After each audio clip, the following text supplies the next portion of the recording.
Guys, I had the most amazing week. Oh my God, it was so good. And there's so much spinning around in my head.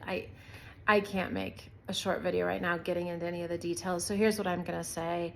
I was at the American Association of Christian Counselors conference. I went with my mom in Nashville. She is a licensed counselor. I was a coach. That was like 5 years ago that I went to coaching school and certified. And I've kind of been in this conversation. Do I get back into that? Go back into business? And I can't believe how powerful this conference was. I knew it was going to be powerful because we went 2 years ago. I didn't expect to be just convicted with new knowledge and new faith. And I find it fascinating that I was studying being happy for 6 weeks before this. And so much of what I've been studying is a spiritual component of happiness. And coming to a place of realizing that the mind and our emotions are part of our spirituality. And that it's all one cohesive process. And if we want to be happy, we get to bring our minds and our hearts in line.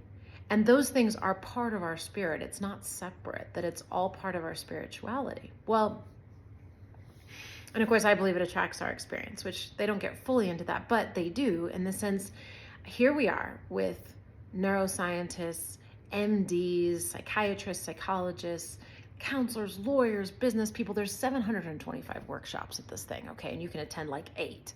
But they also have like collective ones where everybody comes together. And the information, these are very cutting edge, well-educated people. They have books, and seminars, and they're smart, important people.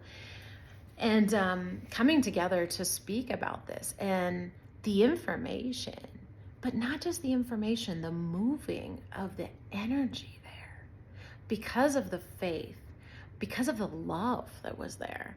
And I think sometimes Christianity can get this reputation. I've certainly had a lot of resentment against Christianity, being blunt. I was raised with it. I loved Jesus when I was young, being honest. I really did. I think I accepted Jesus when I was like 4. I loved it. But then we spent a lot of time studying the Bible. I only had friends on Sunday mornings, on Wednesday afternoons. Like everyone I knew was a Christian. But at some point, the message of fear and punishment way outweighed the love. And the more I questioned it and pushed against it, the more punishment there was, to the point of trauma. And that's not anybody's fault. And I'm not going into that. But I really realized this week that I have resentment I get to resolve with Christianity. And it can fall into that conversation. But I know that anything that's focusing on shame, guilt, punishment, hell, damnation has nothing to do with God. Nothing. They're just not the same vibration. And that particular faith might not quite be there yet, but they were at this conference because all they did was focus on the love. And they talked a lot about spiritual abuse and people who have been overly oppressed and pushed away by too much hell and damnation. I still believe it. And I think it's very inconsistent to say there's a loving God that would also damn you, but that's for another video. But they were very focused on the love, and the power was incredible. Oh my gosh.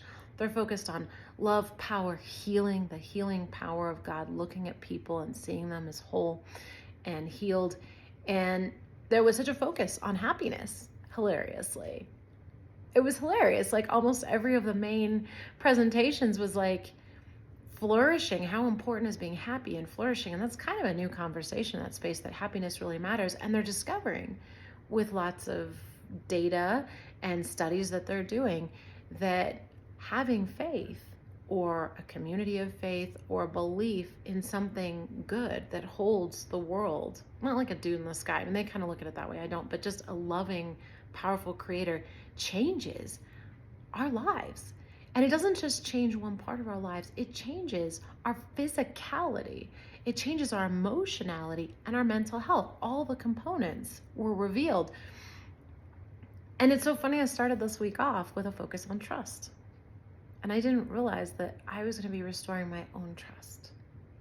I thought it was probably for other people, and I was planning to like post things about trust. But as I got deeper into the experience, I was like, oh my goodness, this is about me really understanding that I can trust an all-loving being, an all-loving system here, whatever you want to call it, and that I'm okay. It's got me. And I can focus on sort of the fine tuning of differences in different people's beliefs, but it doesn't matter. What matters is that we focus on the love, and we focus on the possibility here and the healing here, and we stay off of the other conversations. And what's cool is I have so many tools, and now I have even more to understand how we become happier. And not only do I have more from the 8 sessions I attended and the main ones, at the very end of the conference, I won the last prize given away at the last moment, which was a recording of the entire conference. It's like 1,000 hours of education from all of these experts.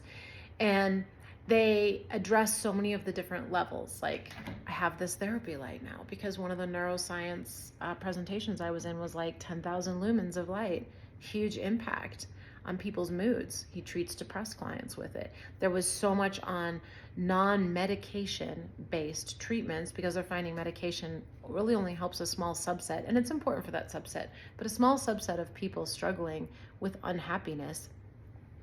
So, and I got great information on supplements and, cool things like that, exercise, nutrition. And so I'm going to share that stuff, but also realizing that this trust piece is such a key component. One guy was talking about how they did a study on a group of people over 65, and they meditated only 12 minutes a day. Okay, 12 minutes a day for 30 days on a God of love. And their brain showed changes in 30 days, where this part of the brain in your network, so the amygdala is basically part of your brain that's like a 9/11 center, like 911 call, like it freaks out. And a lot of people are struggling with an overactive amygdala where it's just overreacting all the time, sending out emergency signals and adrenaline all the time. And then there's another part of the brain, I'm not going to know all the specific names, I can get it I guess if we want. Now I have it recorded so I can re-listen to it. But there's another part of the center of the brain that can kind of stop the amygdala from it, and calm it down. And that was what they found grew in this study, that it actually grew and the amygdala calmed down with only 30 days of meditation on a God of love. 30 days of 12 minutes of meditation on nothingness, just focusing, also showed effects. But they also had a control group, not quite as strong though, and then they had a control group that meditated on a punishing God for 30 days, 12 minutes a day, no results. And there's our answer right there. When we're focused on fear and shame, doesn't help anything, or a punishing God does not belong in the conversation, but a God of love, that we're all okay, or even just focusing and not, is actually causing our brain to change. We have control of our physicality. So he was pointing at it, but didn't say it, but we create our reality with our minds, and depending what we're focused on. That was what I saw in a lot of these neuroscience conversations. And of course, you can push it the other way by doing physical things for your physical body too.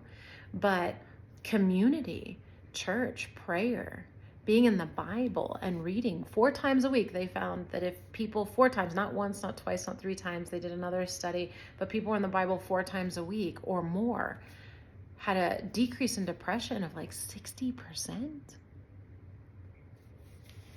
And so I assume all my holy books work too. But so what does that mean for this? This means that I'm going to be bringing a lot of this data here. I got more books on joy-filled living. There was so much there that kept coming to me about joy-filled living, which is so exciting that more people are being in that conversation, that this focus is so important, that we're called to be happy and joy-filled. Anything that's a different vibration we don't belong focusing on.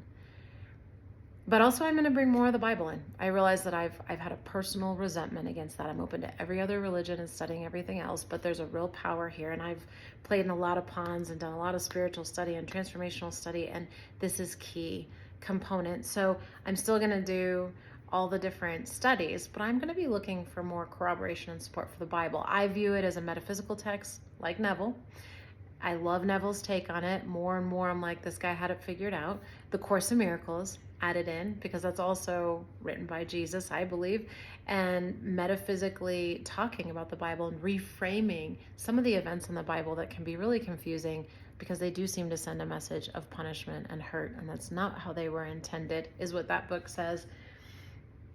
And then continuing to focus in. So if we can continue to view the Bible as a metaphysical text and feel the love also of Jesus. I view him as a big brother. And I really want to get this thing. I really want to be happy. I really want to have hope. I want to really get in the power conversation, The most powerful people on the stage there didn't have letters after their name. They were vulnerable. They were disabled, actually. Women. And I realized women's true point of power is in their vulnerability. And that's another thing I want to bring here. Authenticity, vulnerability. Here I thought I was like, I'm not going to share my story. And after watching all that, I was like, oh yeah, I'm going to share my story. I'm going to share it in some way, in pieces or whatever, and share how I'm being forgiven and redeemed and moved. And I'm being shown that true healing is very possible through this conversation of love and hope. And that I really feel there's a shift, a pendulum shift now, where we need to stop thinking that things are going to hell in a handbasket, because our thinking and focusing there is what's making it happen. And we need to realize that God's got us. There's something beautiful we can trust. And I want to fully surrender to God's calling for my life. And I don't know that it's being a project manager. You know, I kind of went there like, God, you're going to have to give me a sign. Do you want me to go back? I had my MBA program picked out before I went. And I was like, I'm going to need a strong sign. If you want me to get back into this field, or working in spirituality or coaching or whatever, healing people in some aspect. And aside from winning 1,000 hours of education in this field, there were other signs too. That I think I'm being called, not probably to the counseling side of it, but this program kept coming to me again and again. That's a master's in consulting and executive coaching that would actually certify me at a coaching level higher than I was. And I'm like, God damn it, I really don't want to work for myself in many ways. But on the other hand, maybe that's exactly where this is going, because I have a consulting and coaching company that sits there. I don't do anything with it. Haven't actually ever tried to really sell it. I really never tried, because I opened it and I was going that direction, and then sort of got a frying pan to the face of, hey, Emily, you need to handle your own healing. But that was 5 years ago now, and I've handled my healing. I've done my work really well. And maybe rather than trying to shove myself into another business function because it feels like the right thing to do for pay and everything, maybe it's time to really trust and surrender and say, okay, maybe my story is my journey. Maybe my story is my testimony. Maybe that's going to help heal people. Maybe a new avenue into Christianity. I mean, I guess it's not really new. Neville was doing it in the 40s, but that isn't about the hell and damnation, but that hell is a condition here on earth. And that there's a bigger conversation and way to live. And it's not about when we die. And I think that's part of it. Christians think, okay, well, I'm going to heaven when I die, so it's okay. But we're supposed to be, Jesus said, these things I'm doing, you can do and more. And if we're really not divinely healing people and taking a cut out of big pharma's income, then we're not there. But I think it's that focus on sin and hell and judging others that aren't agreeing with us. So there gets to be a way for me to step in this space and navigate this and not judge myself and like be okay that I'm being called this way, but continue to do all the layers. But then I laugh because, you know, I love Alan Watson. I mean, he got his master's in theology. He was an Episcopalian preacher. But I think he also moved away from it because he was like the judgment and the ego, and it didn't have everything. You need all these components. And I think I have a recipe, because the ego, I have a book sitting over there I'm going to pull out. In the Kabbalah text is called Satan, Satan. So rather than Satan being a guy out there, out to get us, which makes no sense, why would a loving God create an evil being that's out there to get us? He could have just changed the rules. Same with, why would he send his son to die? He could have just changed the rules and saved us all. So there's something else going on if he's a loving God. Otherwise, he's just a jerk, which you could accept too, but I don't. Satan was actually in ancient texts the ego, a part of your mind that has decided your physical. So this is a war of mind. This is a split mind, which aligns with all of it. And so we're gonna focus a little bit more about finding that in the Bible, which definitely means more Neville. And anyway, I'm going off. I'm just so excited, and I don't mean to babble on for so long, but hopefully you'll have renewed hope with me that there's something really special and deep healing that is coming for all of us and the world. And I am so excited to be an agent of that. I want to be an agent of change. I want to be an agent of hope, an agent of love, an agent of healing everywhere I go. And I realized that I've really shut the world out over the last few years. And maybe I needed to. I was really burnt out and tapped out on helping people. I had done a lot, and I was just totally overmaxed. And there was a lot at the conference on that too. Resting. And I think I have done a lot of rest, and I think I'm ready. I think I'm ready to take the earbuds out and stop shutting people out and really focus on who's in front of me and serving them and seeing them in a whole new way. And I don't know, I'm interested to see sort of what opportunity comes to me of where I'm called to serve. And I don't know. That's it, I guess. Thanks for listening. Thanks for being here. If you're here, let's keep going. There is hope to be happy. I'm just going to say that. And I'm going to be bringing a lot more options and ways and mechanisms for that. But like I said, the first is trust. We've got to reestablish trust. I got to be in conversation with that. But anyway, that's my recap of my trip, my rambling recap. And after this, I can move into sort of a more focused view. Thanks for being here and with me. And I'm sending you so much love. I'm praying for you. I don't mean that in a condescending way. I hate it when people are like, I'm praying for you. But really, if you are subscribing to this channel, I do pray for you. And if you're here watching this, I am focused on you. Something beautiful is going to happen. So stay with me. And pray for me too, if you don't mind. All right, I shut up now. Bye.